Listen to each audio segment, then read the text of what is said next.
Hi everyone, my self Manpreet and welcome है आपका nursing scoop YouTube channel पे। So in today's video I will discuss the next important MCQs for upcoming all staff nurses और nursing officer exam. So अगर आपने previous 8 videos नहीं देखी then do watch that video also. So ऐसे और questions को attempt करने के लिए आप हमें Telegram channel and Telegram group में ज्वाइन कर सकते हो and we are also on Facebook and Instagram, so you can follow us on all the social media platforms. So the link will be given in the description and the comment section. So without wasting more time, let's begin with the questions.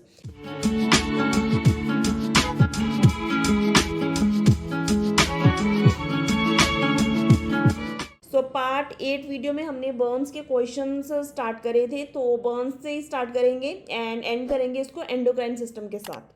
So start करते हैं first question के साथ. An infant has been brought into the emergency room for a burn to their feet after being placed in a bath that was too hot. So which method should nurse use to determine the percentage of the area burned for this infant? So keyword यहाँ पे है infant, ठीक है. So कौन सा method आप use करोगे? Lund Browder method, rule of 9, McBurney point chart और रूल ऑफ 3. सो इस क्वेश्चन को हम सॉल्व करेंगे with the elimination method. So सबसे पहले देखो rule of 3. So rule of 3 कुछ ऐसा रूल है नहीं to determine the burn percentage area. So इसको आप डायरेक्टली एलिमिनेट करो. सो नेक्स्ट है option C, McBurney point chart. So McBurney point chart कोई ऐसा चार्ट नहीं है जिससे आप बर्न का परसेंटेज एरिया कैलकुलेट कर सको. सो मैकबर्नी पॉइंट एक्चुअली क्या है? It is the area where the pain is located in case of the appendicitis, ठीक है. सो बर्न में इसका कोई रोल नहीं है. सो ये भी ऑप्शन गलत हो गया. सो अभी ऑप्शन 2 बचे, rule of 9 and Lund Browder method. So rule of 9 इसका आंसर करेक्ट तब होता अगर यहाँ पे अडल्ट होता, ठीक है.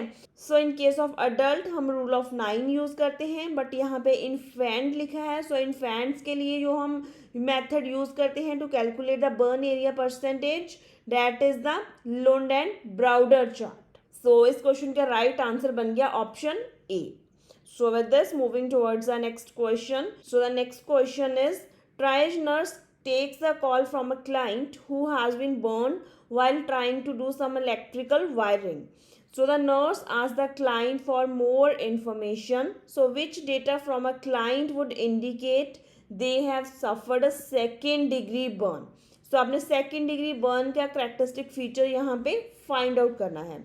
ऑप्शन आपको दिए हुए हैं, skin is red and has blisters, skin is white and appear charred, then skin is red, painful and dry, and option D is skin is blackened with no pain. Okay, so हम सबसे पहले देखेंगे first degree burn. सो देखो first degree burn में जो आपकी outer most layer है skin की वो इफेक्ट होगी, ठीक है. आउटर मोस्ट लेयर कौन सी है? एपिडर्मिस है. सो फर्स्ट डिग्री बर्न में एपिडर्मिस से इफेक्ट होगी एंड जो स्किन होगी वो रेड होगी, पेनफुल होगी एंड कोई ब्लिस्टर नहीं होगा, ठीक है. So I repeat, in first degree burn कोई ब्लिस्टर नहीं होगा, स्किन रेड होगी, पेनफुल होगी, ठीक है. इसका जो एग्जाम्पल है that is the sun burn, ठीक है. सो फर्स्ट डिग्री बर्न का ये कैरेक्टरिस्टिक हो गया. सो यहाँ पे option C is the first degree burn, ठीक है. स्किन रेड है, पेनफुल है एंड ड्राई है एंड इसमें कोई ब्लिस्टर नहीं है. So next is the second degree burn. अभी फर्स्ट डिग्री बर्न में क्या हुआ? आपकी एपिडर्मिस से इफेक्ट हुई. सेकेंड डिग्री बर्न में आपकी एपिडर्मिस के साथ साथ डर्मिस भी इफेक्ट होएगी, ठीक है. एंड इसमें जो स्किन होएगी वो रेड होएगी एंड इसका स्पेसिफिक फीचर है कि ब्लिस्टर्स होएंगे, स्किन स्वॉलन होएगी एंड पेनफुल भी होगा. सो ब्लिस्टर्स भी होएंगे, रेड भी होएगी. सो यहाँ पे option A will be the right answer. So second degree burn में ब्लिस्टर्स होंगे. सो बाकी ऑप्शन देख लेते हैं. Skin is white and appear charred. So जो आपका थर्ड डिग्री बर्न है, थर्ड डिग्री बर्न में आपकी epidermis, dermis plus subcutaneous tissue effect होगा और इसमें जो स्किन होगी वाइट, ब्लैकेंड और चार्ड होगी, ठीक है. जला हुआ लगेगा स्किन को. So last is option D. Skin is blackened with no pain. So this represent the fourth degree burn. So fourth degree burn में क्या है? Epidermis, dermis, subcutaneous tissue, muscle and bone तक इन्वॉल्वमेंट होगी, ठीक है.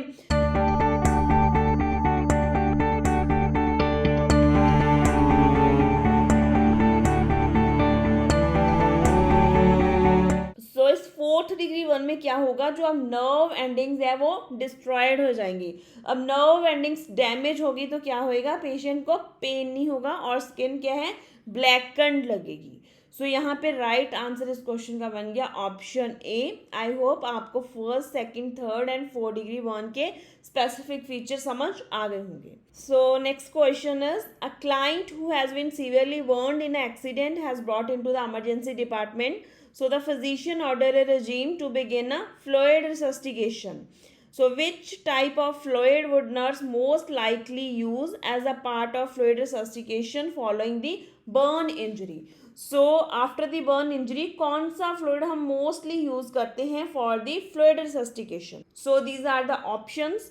So I hope इस question का answer आप सबको पता होगा and the answer of this question is option A, Ringer lactate. So Ringer lactate एक ऐसा सोल्यूशन है जो कि आइसोटोनिक है एंड उसमें स्मॉल अमाउंट ऑफ इलेक्ट्रोलाइट्स हैं and this solution typically resembles with the fluid which is lost from our body, ठीक है।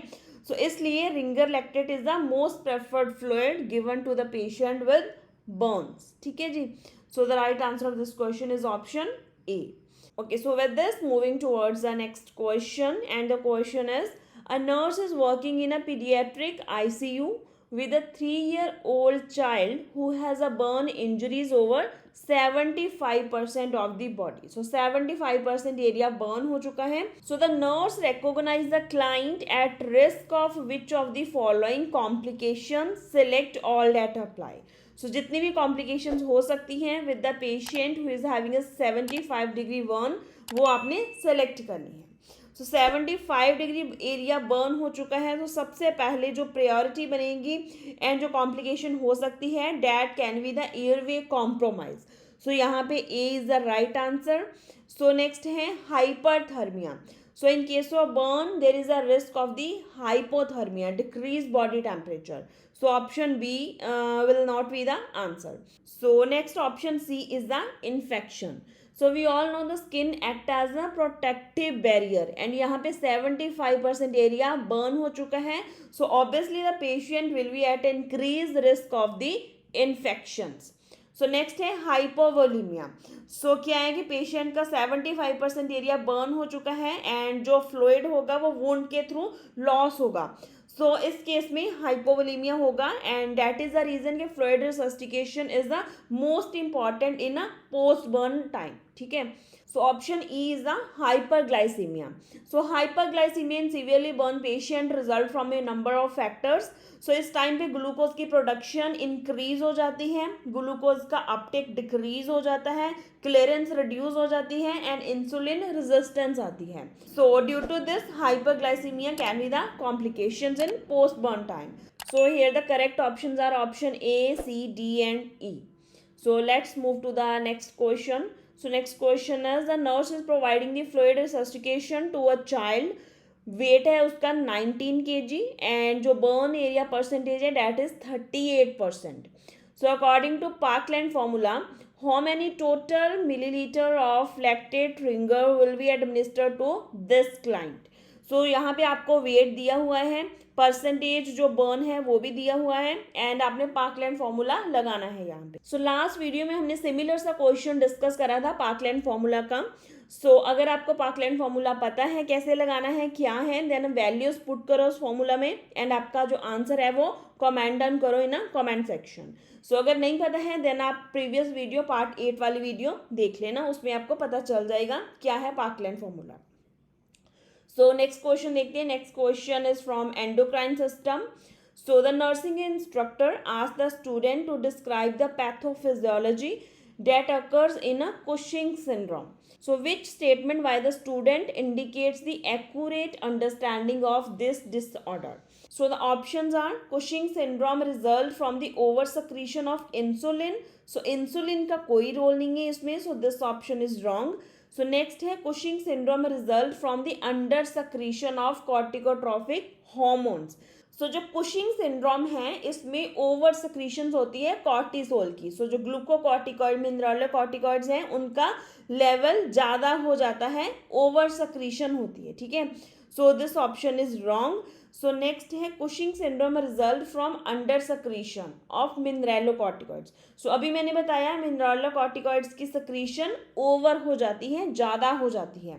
सो नेक्स्ट है option D, Cushing syndrome result from increase pituitary secretion of the adrenocorticotrophic hormones. So जैसा कि मैंने अभी बताया कि कुशिंग सिंड्रोम में क्या होता है, इंक्रीज और ओवर प्रोडक्शन होती है कॉर्टिसोल की, एंड उसका जो रीजन है, जो पैथोफिजियोलॉजी है behind this, that is the increase secretion of the ACTH adrenocorticotropic hormone from the pituitary gland. ठीक है, so the right answer of this question will be option D. So the next question is, a client is receiving the total enteral nutrition TEN, exhibits the acute confusion, shallow breathing and says I am feeling weak. So as the client begins to have a generalized seizures, so how does the nurse interpret this client sign and symptoms? So sign and symptoms क्या क्या हैं, एक तो हो गया confusion है patient को, then shallow breathing है, and client is feeling weakness and begins to have a generalized seizures. So क्या साइन एंड सिम्टम्स ये रिप्रेजेंट करते हैं? द ट्यूब इज मिसप्लेस्ड और dislodge, abdominal distension, fluid electrolyte imbalance is present, and this is the refeeding syndrome.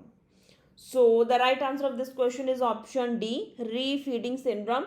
So actually refeeding syndrome होता क्या है, जब patient starvation पे है, जहाँ कोई मेटाबॉलिक प्रॉब्लम है उसको, एंड उसके बाद हम उसको स्टार्ट करते हैं फीडिंग पे लेके आते हैं, तो उस टाइम पे जो क्राइसिस आता है, जो ऐसे जो साइन एंड सिम्टम्स आते हैं, उसको हम बोलते हैं रीफीडिंग सिंड्रोम, एंड एक्चुअली काफ़ी थ्रेटनिंग होता है ये syndrome. So the symptoms of this refeeding syndrome involves the acute confusion, shallow breathing, client will feel weakness, generalized seizures and increased bleeding tendency. So the right answer of this question is option D, refeeding syndrome के जे सारे features हैं. Okay, so let's move to the next question. So this question is for you. Just read this question and put your answer in the comment section. So next question is, a nurse is preparing to hang an initial bag of the parenteral nutrition solution via central line of the malnourished client. So the nurse ensure the availability of which medical equipment before hanging the solution. So यहाँ पे TPN start करनी है, total parental nutrition, and इसको start करने के लिए हमें यहाँ पे चाहिए इन्फ्यूजन पंप. ऑल्दो यहाँ पे आपको ग्लूकोमीटर भी चाहिए होगा, बिकॉज आपने ग्लूकोज लेवल मॉनिटर करने होते हैं एवरी 4 to 6 आवर्ली. बट यहाँ पे स्टार्ट करने के लिए जो अभी मेडिकल इक्विपमेंट चाहिए, that is the infusion pump. Clear? So the right answer of this question is option D. So let's move to the last question of today's video. A nurse is preparing to hang a fat emulsion lipids and observe the some visible fat globules at the top of the solution. So the nurse to do which of the following action? So अभी nurse क्या करेगी? Take the another bottle of solution, run the bottle solution under warm water, then roll the bottle solution gently and shake the bottle solution vigorously. तो जो fat emulsions है, fat emulsions हम देते हैं when the patient is unable to get the enough fat in a diet. ठीक है, and that can be due to the illness और due to the recent surgery. And जब भी आपने फैट इमल्शन देनी होती है, आपने सबसे पहले सोल्यूशन को अच्छे से चेक करना है, एंड इन केस जैसे कि यहाँ पे है फैट ग्लोब्यूल्स आपको दिख रहे हैं, देन ऐसे सोल्यूशन को आपने पेशेंट को एडमिनिस्टर नहीं करना है, हैंग नहीं करना है आपने, एंड डायरेक्टली आपने उस सोल्यूशन को फार्मेसी को रिटर्न करना है एंड न्यू बॉटल सोल्यूशन की लेनी है. So the right answer of this question will be option A. The other options are the inappropriate interventions. So the right answer of this question is option A. Okay, so that's all about the today's questions. So I hope आप इन videos के through कुछ ना कुछ नया सीख रहे होंगे, एंड अगर आपको ये वीडियो यूजफुल लग रही है, देन आप मेरी सपोर्ट के लिए, चैनल की सपोर्ट के लिए वीडियो को लाइक कर सकते हो, अपनी फीडबैक आप कमेंट सेक्शन में प्रोवाइड कर सकते हो, एंड वीडियो को ज़्यादा से ज़्यादा अपने नर्सिंग सर्कल में शेयर करा करो. तो for more information and more questions, जैसा कि मैंने स्टार्टिंग में भी बोला था कि आप हमें टेलीग्राम चैनल, टेलीग्राम ग्रुप में ज्वाइन कर सकते हो. ऐसे ही हमारा Facebook page and Instagram page है, कोई भी क्वेरी है आप इंस्टाग्राम पे DM कर सकते हो. सो चलिए इसी के साथ ही यहाँ पे वीडियो को करते हैं and. So will see you in the next video very soon. So stay connected with nursing scope and thank you so much for watching.